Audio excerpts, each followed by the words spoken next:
उज्जवल Bharat news, देश की प्रखर आवाज। अब नए अंदाज। परशुराम जयंती हिंदुओं के बीच एक बड़ा धार्मिक महत्व रखती है, क्योंकि यह दिन भगवान श्री परशुराम के जन्म का प्रतीक है। परशुराम जी का जन्म तृतीया तिथि को प्रदोष काल में हुआ था। धार्मिक मान्यताओं के अनुसार उनका जन्म अधर्मी, पापी और क्रूर राजाओं का नाश करने के लिए हुआ था। ऐसा कहा जाता है कि उन्होंने पृथ्वी से 21 बार क्षत्रियों का विनाश भी किया था। हालांकि भगवान परशुराम एक ब्राह्मण थे जिनमें क्षत्रियों के गुण थे। यह भी माना जाता है कि परशुराम अष्ट चिरंजीवी में से एक है और आज भी पृथ्वी पर है। जानकारी के लिए बता दें, भारत के कई पश्चिमी तट पर परशुराम जी के मंदिर स्थित है। जहाँ जहाँ ब्राह्मण निवास करते हैं वहाँ यह उत्सव मनाया जाता है। उसी की तरह अरवली जिला मुख्यालय मोड़ासा शहर में ब्रह्म समाज के द्वारा भगवान परशुराम जी की नगर यात्रा, महाआरती और प्रसाद भोजन का आयोजन किया गया। सीनियर ब्यूरो चीफ हिमांशु व्यास के साथ हेतवी व्यास, उज्जवल भारत न्यूज चैनल अरवली।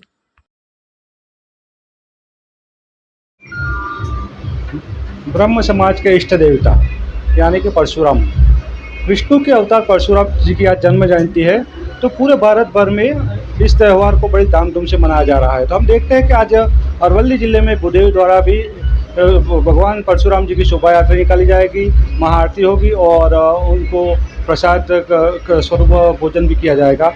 आज हमारे साथ कुछ भूदेव आगेवान हैं, हम जो उनसे बात करेंगे और उनसे जानकारी लेंगे आज के इस प्रोग्राम में कैसे आयोजन किया गया और कैसा रहेगा इस माहौल। नमस्कार। नमस्कार, जय परशुराम। આજે ત્રેતાયુગમાં જન્મેલા વિષ્ણુ ભગવાનના છઠ્ઠા અવતાર પરશુરામનું જન્મોત્સવ છે। તો અરવલ્લી જિલ્લાના મોડાસા તાલુકામાં અમે અહીંયા શોભાયાત્રાનું આયોજન કરેલ છે। આ અમારું 7મું વર્ષ છે અને આગળ અમે 6 વર્ષ અગાઉ સફળ શોભાયાત્રાઓ કરેલી છે। તો આજે અહીંયા 7મા વર્ષના નિમિત્તે હજારો લોકો અહીંયા શોભાયાત્રામાં જોડાવા માટે આજે હાજર થયા છે। તો તે બદલ સર્વે ભારતીયોને અને સર્વે સનાતનીઓને મારા તરફથી જય પરશુરામ, જય શ્રીરામ, જય પરશુરામ, જય પરશુરામ। આજે વૈશાખ મહિનાની ત્રીજ, જેને અખા ત્રીજ કહેવાય છે, અને આજના દિવસે ભગવાન બ્રાહ્મણોના દેવ એટલે પરશુરામ અને પરશુરામજીનો આજે જન્મદિવસ।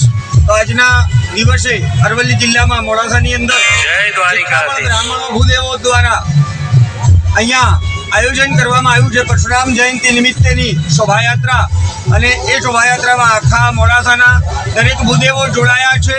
અને શોભાયાત્રાની પૂર્ણાહુતિ બાદ ભગવાન પરશુરામની 108 દીવાની આરતી અને બ્રહ્મ ભોજન સાથેનો એક કાર્યક્રમ રાખવામાં આવ્યો છે।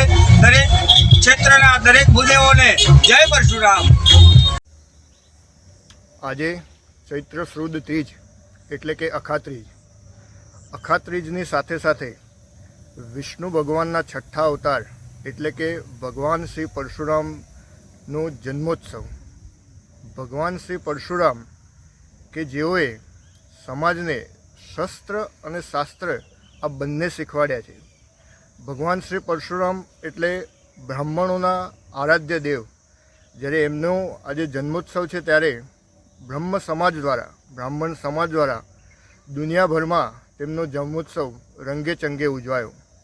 સાથે સાથે ગુજરાત રાજ્યની અંદર પણ બ્રહ્મ સમાજના અલગ અલગ સંગઠનો દ્વારા 100 કરતાં પણ વધુ રાજ્યભરમાં ભવ્ય શોભાયાત્રાઓ, પૂજન કીર્તનના કાર્યક્રમો હાથ ધરવામાં આવ્યા।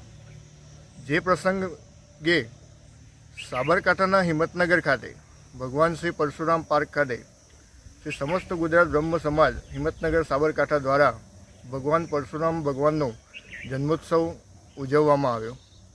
આ પ્રસંગે જિલ્લા કલેક્ટર શ્રી નૈનેશભાઈ દવે સાહેબ, શ્રી સમસ્ત ગુજરાત બ્રહ્મ સમાજ રાજ્યકક્ષાના ગુજરાત પ્રદેશના મુખ્ય સંગઠક શ્રી અતુલભાઈ દીક્ષિત, ઉપપ્રમુખ શ્રી પ્રફુલભાઈ વ્યાસ, આ સાથે બ્રહ્મ સમાજના જિલ્લા અને શહેરના પ્રમુખ મહામંત્રીઓશ્રીએ આ કાર્યક્રમને સફળ બનાવ્યો હતો।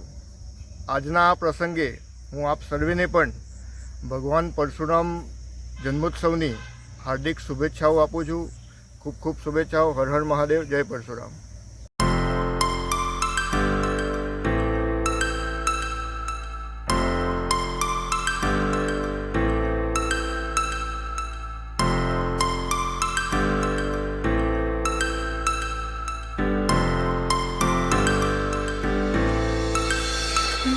was you.